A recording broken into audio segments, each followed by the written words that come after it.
Assalamualaikum warahmatullahi wabarakatuh. Halo sobat saya. Nah, hari ini kita akan menjalankan salah satu program Sekut atau Sea Podcast. Kasih saya IAIN Polopo. Nah, kali ini Sekut akan membahas seputaran ekonomi Islam. Bersama saya Yusman, staf MDG Media dan Jaringan Kasih saya IAIN Polopo. Pembahasan kali ini mengenai tentang investasi di usia muda. Nah, di sini saya tidak sendirian. Saya sudah ditemani oleh seseorang yang ahli di bidangnya. Langsung saja kita sapa Mbak Kiki atau Kiki Musdalifah. Halo Kak Kiki. Hai Kak Isman. Assalamualaikum warahmatullahi wabarakatuh. Waalaikumsalam warahmatullahi wabarakatuh. Gimana kabar hari ini? Alhamdulillah baik. Lagi apa kesibukan Kak selama akhir-akhir ini? Ini sih lebih ke kuliah. Bagaimana menyimbangkan antara kuliah dengan kegiatan lainnya seperti organisasi, di komunitas, kegiatan-kegiatan besar dan lain sebagainya. Baik, sebelum kita masuk di pembahasan, mari kita perkenalkan dulu pemateri kita atau narasumber kita hari ini.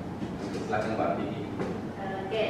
Jadi teman-teman perkenalkan, saya Kiki Musdalifah. Di sini sekarang ini saya diamanahkan sebagai ketua KSPMS di Sian Polopo atau biasa disebut dengan kelompok studi pasar modal syariah Galeri Universitas Syariah Yayan Polopo masa amanah 2022-2023.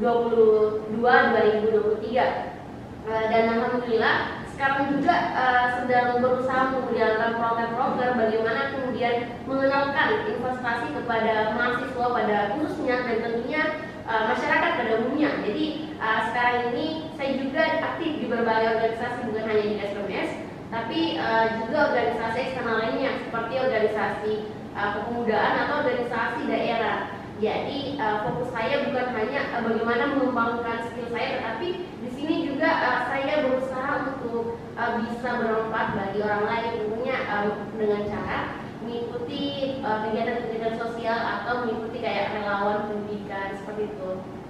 Oh, luar biasa ya. Pada hari ini kita ditemani oleh salah satu ketua KSPMS pada hari ini yang insya Allah akan memandu perjalanannya kegiatan pada hari ini. Nah, program ini adalah program baru dari diri sendiri, di mana ingin lebih jauh mengenali apa itu investasi. Nah, karena kita tahu bersama bahwa investasi itu sangat berguna di masa akan datang. Tetapi banyak mahasiswa, banyak teman-teman tidak tahu apa itu investasi, kemudian bagaimana kemudian menjalankan investasi sendiri. Nah, kali ini kita akan mengenali seputar investasi sendiri. Nah, dari itu kita mulai diskusi kita pada hari ini dengan pertanyaan-pertanyaan dasar dulu.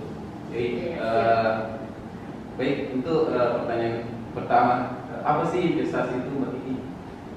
Jadi investasi sependek pemahaman saya itu bagaimana kemudian kita menanamkan modal kita kepada perusahaan, dan juga tentunya investasi ini banyak orang yang mengatakan atau asumsi orang masyarakat dan mahasiswa mengatakan bahwa ketika ingin berinvestasi itu punya modal besar. Nah, tentunya kalau kita ingin melakukan investasi atau memulai investasi itu bukan hanya modal yang besar, tapi bisa dengan modal yang, dan juga investasi ini itu ada pada sektor real, contohnya kayak untuk profesi dan lain sebagainya, dan juga investasi uang dalam hal ini kan kayak pasar modal, saham dan lain sebagainya. Nah, jadi investasi ini intinya investasi ini bagaimana kemudian kita menanamkan modal kita, baik itu dalam bentuk real maupun dalam bentuk uang ke perusahaan. Mungkin seperti itu kalau kita berbicara singkatnya, berbicara masalah investasi. Oke, jadi dapat disebutkan bahwa investasi itu kita menyimpan uang ke orang, tetapi kedepannya akan kembali dengan lebih gitu. Ya, bisa dikatakan begitu sih. Kalau kita berinvestasi ya kita menanamkan modal ke perusahaan dan tentunya ingin mendapatkan profit atau keuntungan dengan transaksi yang kita lakukan. Oke, kita lanjut di pertanyaan selanjutnya, Kak Kiki. Menurut Kak Kiki, perbedaan saham dan reksadana itu apa? Dan sebagai pemula harus pilih yang mana, antara saham atau reksadana atau yang lainnya? Jadi berbicara masalah perbedaan reksadana dan juga saham. Ya, Jadi kalau reksadana kan ini kayak mengumpulkan dana masyarakat atau para investor, itu kayak bisa dibilang kayak perantara gitu untuk membeli saham, untuk membeli di beberapa instrumen pasar modal. Dan reksadana ini kan ada macam-macam, misalkan reksadana saham, reksadana pasar uang, obligasi dan lain sebagainya. Nah, kalau saham itu sendiri lebih berfokus lagi dia. Misalkan saya itu berinvestasi saham, itu saya langsung yang membeli saham itu. Jadi kalau lebih ke reksadana kayak ini biasa digunakan sama investor pemula. Dia takut untuk membeli secara langsung, jadi dananya uang itu dikumpulkan. Kayak orang yang mengelola reksadana ini untuk membeli salah satu instrumen dalam pasar modal. Nah, kalau ditanya apa sih yang harus dipilih sebagai investor pemula, bagi saya kembali lagi ke pribadi masing-masing. Kalau saya pribadi, saya sebagai pemula ya berinvestasi saham, berinvestasi langsung dengan cara langkah awalnya ini, langkah awal yang paling penting nih yang harus kita ambil itu tentunya pelajari dulu ilmunya. Kita harus tahu dulu apa itu investasi, bagaimana dunia investasi itu, dan apa ilmu dasarnya istilah dalam berinvestasi. Nah, kalau bagi saya, menurut saya ya secara langsung saja berinvestasi saham gitu. Dan kembali lagi kalau reksadana itu instrumennya bermacam-macam. Misalkan reksadana tadi yang saya katakan saham, pasar uang dan lain sebagainya. Mungkin seperti itu. Sebelum kita lanjut di pertanyaan selanjutnya, saya sedikit mengenai di sini di reksadana. Sebenarnya pengetahuan saya bahwa kalau kita memilih saham itu kan kita mulai dari awal, maksudnya kita membeli terus kemudian menjual. Kemudian kadang kita untung dan kadang kita rugi. Berbeda dengan reksadana. Reksadana kan dia penyeimbang, jadi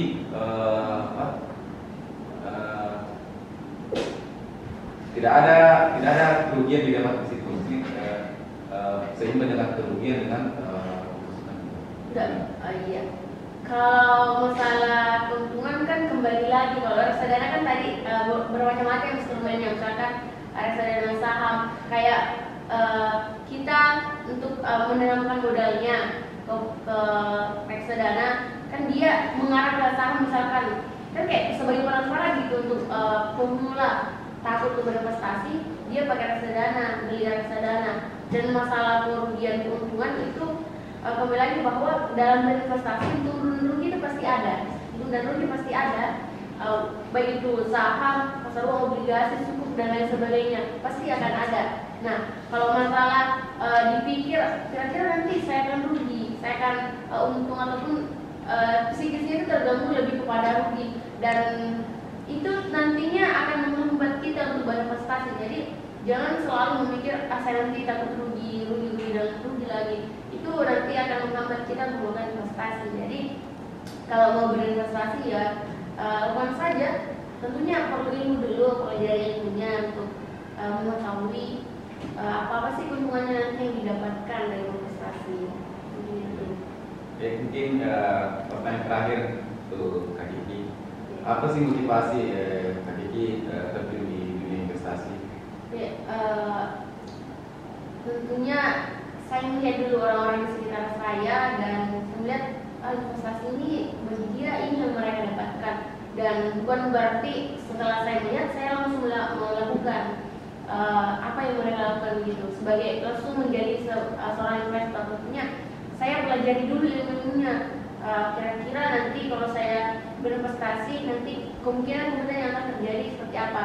Saya dikatakan bahwa sekarang ini saya berusaha untuk memperbaiki psikis saya, memperbaiki psikologi saya, karena seorang investor itu harus kuat begitu, harus bagus psikologinya, karena nantinya tentunya kembali lagi bahwa akan ada untung rugi.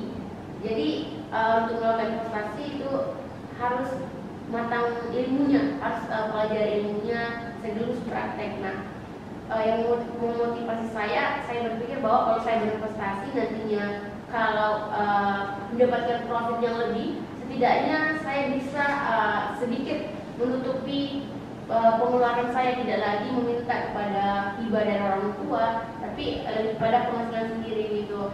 Dan selain itu kalau saya berinvestasi, saya berpikir bahwa secara tidak langsung saya menambah modal suatu perusahaan yang dimana kalau bertambah modalnya ya kembali lagi akan mempengaruhi jumlah produksinya, otomatis itu akan mempengaruhi ataupun pemulihan ekonomi nasional. Jadi saya berpikir setidaknya ada langkah kecil, walaupun kecil sedikit, setidaknya ada saya berkontribusi untuk perubahan ataupun pertumbuhan ekonomi yang ada di Indonesia.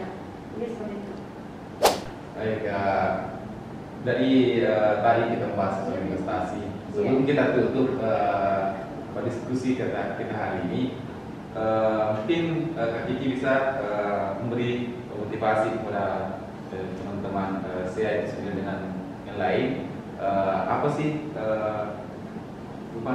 motivasi untuk menjadi investor muda ini? Oke, jadi untuk sobat saya ini kan organisasi yang mendakwakan ekonomi Islam dan investasi syariah ini kan salah satu dari bagian ekonomi itu sendiri.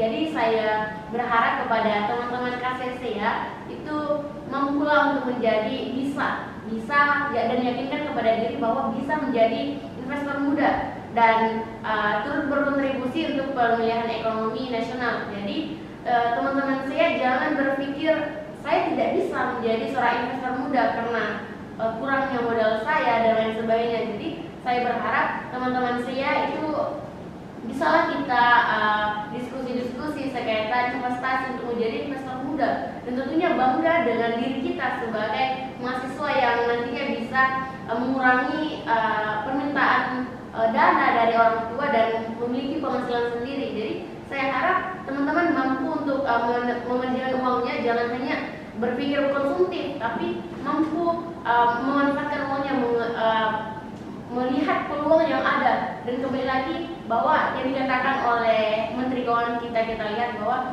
kita sebagai pemuda itu harusnya mampulah untuk berkontribusi untuk memulihkan perekonomian dengan cara apa ya? Satunya dengan cara sebagai investor untuk menambah modal suatu perusahaan walaupun kecil, walaupun langkah kecil kita yang ini masih kecil. Jadi saya harap di sini kita sebagai mahasiswa dan sebagai ekonom rebani itu mampu untuk bentuk nyata lah actionnya. Jadi kita ini harus menemukan bahwa kita bisa untuk menjadi investor muda. Mungkin seperti itu saja, dan saya tunggu sobat saya untuk menjadi investor muda. Mungkin seperti itu. Oke.